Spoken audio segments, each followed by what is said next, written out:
Friend, ಯಾವಾಗಾದ್ರೂ ನೀವು ಓದಿದ ಶಾಲೆಗೆ ಮತ್ತೆ ವಾಪಸ್ ಹೋಗಿದ್ದೀರಾ? ಎಲ್ಲಾ ಪೀರಿಯಡು ಪಿಟಿ ಪೀರಿಯಡೇ ಆಗಿರ್ಲಪ್ಪ ಅಂತ ಆಸೆ ಪಡ್ತಿದ್ವಿ. ಒಂದೇ ಬೆಂಚಲ್ಲಿ ಕೂತ್ಕೋಬೇಕು ಅಂತ ಹಠ ಮಾಡಿದ ದಿನಗಳು ನೆನ್ಪಿದ್ಯಾ ನಿಮ್ಗೆ?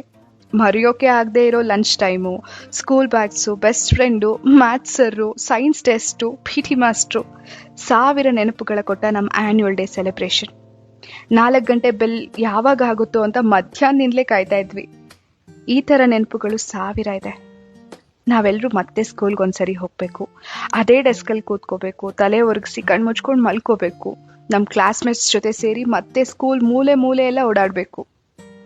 10ನೇ ಕ್ಲಾಸ್ ಪರೀಕ್ಷೆ ಕೊನೆ ದಿನ ಕ್ಲಾಸ್ ರೂಮಿಂದ ಹೊರಗಡೆ ಬರುವಾಗ ಮನ್ಸೆಲ್ಲ ಭಾರವಾಗಿ ನಮ್ಮ ಫ್ರೆಂಡ್ಸ್ ಒಬ್ರೊಬ್ರ ಹತ್ರನೂ ಹೋಗಿ ಬರ್ತೀನಿ ಅಂತ ಹೇಳುವಾಗ ಅನ್ಸಿದಿಷ್ಟೆ, ಇನ್ನೂ 1-2 ವರ್ಷ ಇದೇ ಸ್ಕೂಲಲ್ಲಿ ಇದೇ ಫ್ರೆಂಡ್ಸ್ ಜೊತೆ ಅದೇ ಕ್ಲಾಸ್ ರೂಮಲ್ಲಿ ಓದಿದಿದ್ರೆ ಎಷ್ಟು ಚೆನ್ನಾಗಿರ್ತಿತ್ತು ಅಂತ. ಅವತ್ತು ಸ್ಕೂಲ್ಗೆ ಹೋಗ್ಬೇಕಾದ್ರೆ ಅನಿಸ್ತಿತ್ತು, ಯಾಕಾದ್ರೂ ಸ್ಕೂಲ್ಗೆ ಹೋಗ್ಬೇಕು ಅಂತ. ಆದ್ರೆ ಇವತ್ತು ಹೇಳ್ತೀನಿ, ಭೂಮಿ ಮೇಲೆ ಸ್ವರ್ಗ ಅಂತ ಏನಾದ್ರೂ ಇದ್ರೆ ಅದು ನಮ್ಮ ಆ ಸ್ಕೂಲ್ ಕ್ಲಾಸ್ ರೂಮೇ.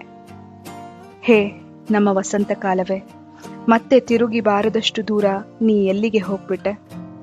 ಒಮ್ಮೆ ಕೂತು ಇದನ್ನೆಲ್ಲ ಯೋಚನೆ ಮಾಡಿದ್ರೆ ಅನ್ಸುತ್ತೆ, ಈಗಿರೋ ಮೆಕ್ಯಾನಿಕಲ್ ಮೆಟೀರಿಯಲಿಸ್ಟಿಕ್ ಲೈಫ್ಗಿಂತಲೂ ನಮ್ಮ ಆ ದಿನಗಳೇ ಚೆನ್ನಾಗಿತ್ತು ಅಂತ.